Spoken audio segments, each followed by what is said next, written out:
Hello guys, Bigg Boss 7 Tamil இன்னையோட first promo release ஆயிடுச்சு. Open nomination தான். மாயாவை வச்சு கிழக்க ஆரம்பிச்சிட்டார் விஷ்ணு. அவரோட ஒரிஜினல் சுயரூபத்தை காமிச்சிட்டாரு அப்படின்னு தான் சொல்லணும். என்ன ஆச்சு, என்ன நடந்துச்சுன்றத ஃபுல்லா இந்த வீடியோல நம்ம இப்ப பார்க்கலாம். இன்னையோட ஃபர்ஸ்ட் ப்ரோமோ ரிலீஸ் ஆயிருக்குது. இந்த ப்ரோமோல பிக் பாஸ் வந்து 2 பேரை நீங்க செலக்ட் பண்ணும். அதுவும் ஓப்பன் நாமினேஷன். இது நீங்க ஓப்பனா வந்து 2 பேரை செலக்ட் பண்ணி ஒரு காரணத்தோட, என்ன காரணம் நினைக்கிறீங்களோ அந்த காரணத்தோட நீங்க செலக்ட் பண்ணி சொல்லணும் அப்படின்னு சொல்லி பிக் பாஸ் சொல்லிட்டாரு. ஃபர்ஸ்ட் ரவினா வராங்க. ரவினா வந்து நிக்சனை சொல்றாங்க. கொஞ்சம் ஷாக் ஆயிடுச்சு. என்னம்மா நிக்சனையா சொல்ற அப்படின்ற மாதிரி தான் இருந்துச்சு.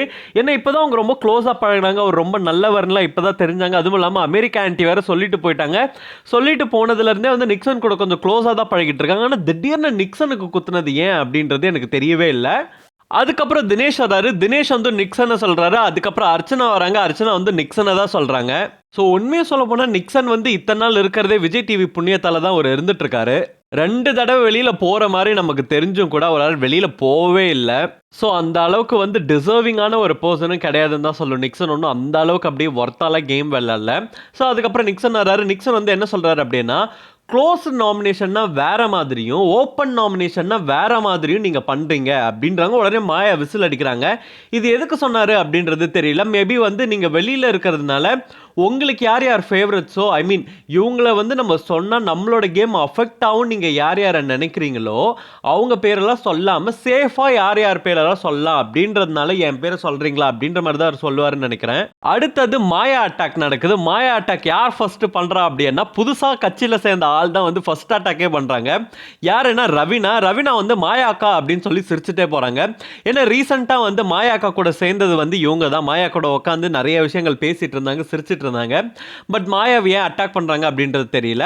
மேபி நேத்து நைட்டு பேசிட்டு இருந்தாங்க. ரவினா வந்து இந்த மாதிரி விக்ரம் போறப்போ வந்து இவங்களோட ஃபேஸே சரியில்லை, இவங்க ஆட்டிடியூடே சரியில்லை, ரொம்ப கேவலமா நடந்துக்கிட்டாங்க அப்படின்ற மாதிரி கான்வர்சேஷன் வந்து ரொம்ப போயிட்டே இருந்துச்சு. மணி கூட சொல்லிட்டே இருந்தாரு, இந்த மாதிரி வந்து என்னங்க இவங்க இப்படி பண்ணிட்டாங்க, எனக்கு பிடிக்கவே இல்லை, அவன் அவ்வளோ பேசிட்டு இருக்கான், இவங்க என்னடானா இவ்வளோ கேவலமா நடந்துட்டு இருக்காங்க அப்படின்ற மாதிரி சொல்லிட்டு இருந்தாங்க.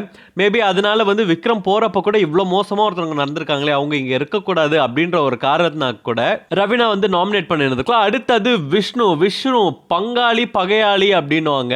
இவங்க பகையாளி தான், பயங்கரமான பகையாளி. ஏன்னா வந்து விஷ்ணுவோட கேம் என்னன்றத டப்பு டப்பு டப்பு டப்பு டப்பு டப்புன்னு மாயா வச்சுட்டே இருப்பாங்க.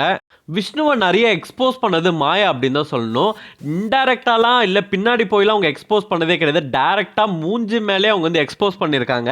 விஷ்ணுக்கு அது எப்போவுமே பெரிய ட்ராபேக்காக இருந்துச்சு அப்படின்னு தான் சொல்லணும். அதனால் விஷ்ணு வந்து என்ன சொல்கிறாரு அப்படின்னா, நான் வந்து மாயாவை சொல்கிறேன். ஏன்னா நேற்று கூட நீங்கள் பார்த்தீங்கன்னா சொல்லும் கரெக்டாக சொன்னாங்க, இவர் ஒரு வாரத்துக்கு ஒரு மோடில் இருப்பார், அன்பு மோட், பாசம் மோட் அப்படின்ற மாதிரி அப்படி சொன்னார். ஸோ அதனால் வந்து டைரக்ட் அட்டாக் பண்ணுறவங்க இவங்க தான், அதனால் இவங்கள தான் சொல்லணும்னு சொல்லிட்டு விஷ்ணு வந்து மாயாவை சொல்கிறாங்க. அடுத்தது மாயாவோட என்ட்ரி. மாயா என்ன சொல்கிறாங்க அப்படின்னா, வந்த உடனே நின்றுட்டு ஏன் இவ்வளோ கேவலமான ஒரு ரீசன் சொல்கிறீங்க, இதெல்லாம் கேவலமாக இருக்குது, இதெல்லாம் ஒரு ரீசனாகவே இல்லை, எல்லாம் சொல்லணும்னு சொல்ல அப்படின்ற மாதிரி இருக்குது அப்படின்னு சொல்கிறாங்க. அதுக்கு உடனே விஷ்ணு அப்படி பெரிய பொறுப்போட்டு தௌலத்தாக வந்து என்ன சொன்னார் அப்படின்னா, நீங்கள் வெக்கமே இல்லாமல் சொல்கிறீங்க அப்படின்னு என்னவோ சொன்னார். உடனே மாயா வந்து நான் உன்னை பற்றி பேசவே இல்லை, நீ ஏன்டா பேசுகிற அப்படின்றாங்க. நீங்கள் ரொம்ப நக்கலாக பேசுகிறீங்க, அதனால தான் நான் இப்படி பேசுகிறேன் அப்படின்னு விஷ்ணு சொல்கிறார். உடனே மாயா பே அப்படின்ட்டு அவங்க வேலையை பார்க்குறாங்க. உடனே அதுக்கு விஷ்ணு, நீ கண்டதை பேசுவ, நான் எடுக்கணுமா அப்படின்ற மாதிரி விஷ்ணு கத்துறாரு. ஆக மொத்தத்துக்கு இப்போ வந்து நல்லவர் மோட்ல இருந்துலாம் மாறிட்டாரு. இப்போ வந்து டோட்டலாக மாறிட்டாரு. அவர் இத்தனை நாள் நல்லவராக இருந்துட்டு இருந்தாரு, ரொம்ப அடக்க ஒடுக்கமாக இருந்துட்டு இருக்காரு. இதுக்கப்புறம் யார் என்னடா கழட்ட முடியும் அப்படின்ற மாதிரி இப்போ திரும்ப பேக் டு மோட், ஃபயர் மோடுக்கு வந்தார், பீஸ்ட் மோடுக்கு வந்துட்டாரு அப்படின்னு தான் சொல்லணும். இதுக்கப்புறம் விஷ்ணு வந்து அம்பியாலாம் இருந்து மாறிட்டார். இப்போ அந்நியனா மாறிட்டார். இனிமேல் அந்நியனா தான் இந்த வாரம் ஃபுல்லாக இருப்பார்.